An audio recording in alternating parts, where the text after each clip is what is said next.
Who makes the rules for life? Who decides that when somebody calls me fat or stupid or short, that I have to feel insecure about it and take it to heart? The answer is nobody, of course. That's a rhetorical question. And yet, there's a natural tendency for us to feel insecure and to think about the things that we can't change. This video isn't about body dysmorphia or my self image. I'm simply trying to make a comment on how we live as though there are rules that govern life. There's a popular video on the internet where a bunch of babies are put in a room full of snakes.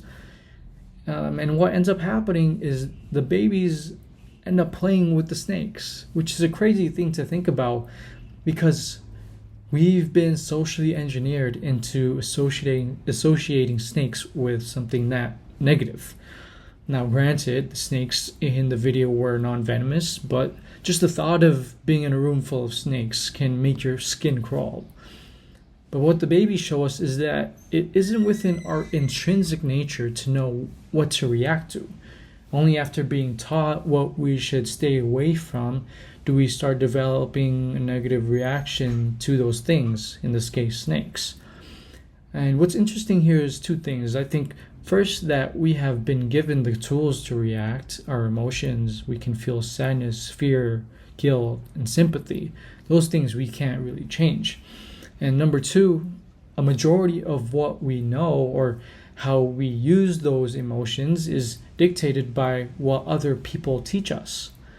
The phrase, what we know is dictated by what other people teach us, seems like such an obvious fact, but let's dwell on the implications of that statement. When you think about it, you realize that the people teaching us are taught by a combination of their own life experiences as well as the experiences of others who came before them. In the end, what they teach us is an accumulation of human experiences passed down through many, many generations.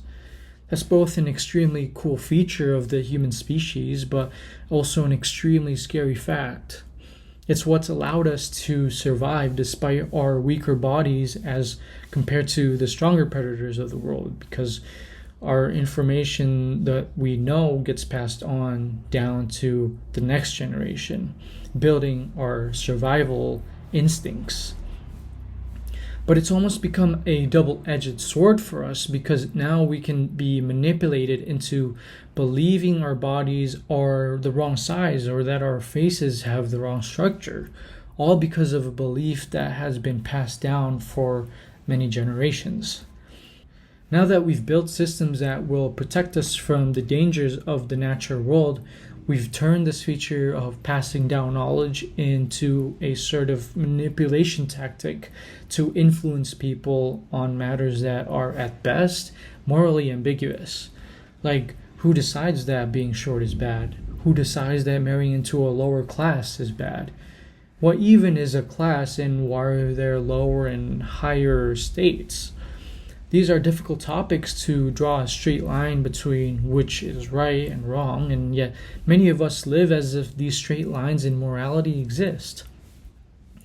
One of the most frustrating outcomes of this phenomenon is that when you confront someone who lives by these irrational straight lines, they're unable to produce a meaningful explanation.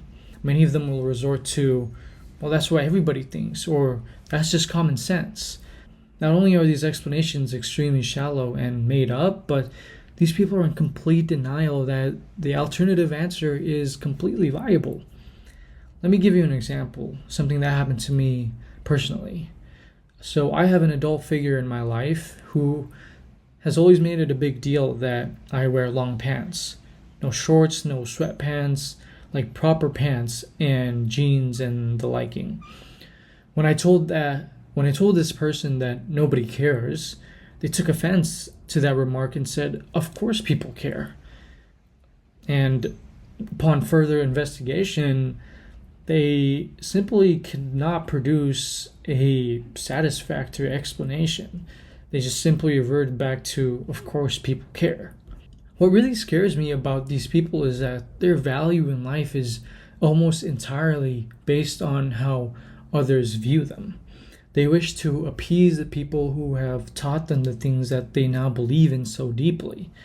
Further, they're under the impression that everybody else abides by the same beliefs. As a result, their human experience is enclosed within the human experience of other people. In other words, their life is not their own. They've only tasted a fraction of the sweetness of freedom, the bitterness of life, everything that comes with existing. The tools that they've been given, their emotions, and the feelings that they're able to feel are used only in accordance with a set of artificial guidelines.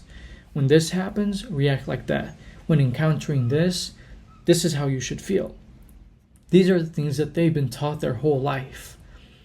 They have yet to use these tools, their emotions, and their ability to live, to experience the universe and reality for themselves. Now, they could be making a conscious decision. Perhaps they want to be protected from the bitterness of life at the expense of the sweetness of freedom.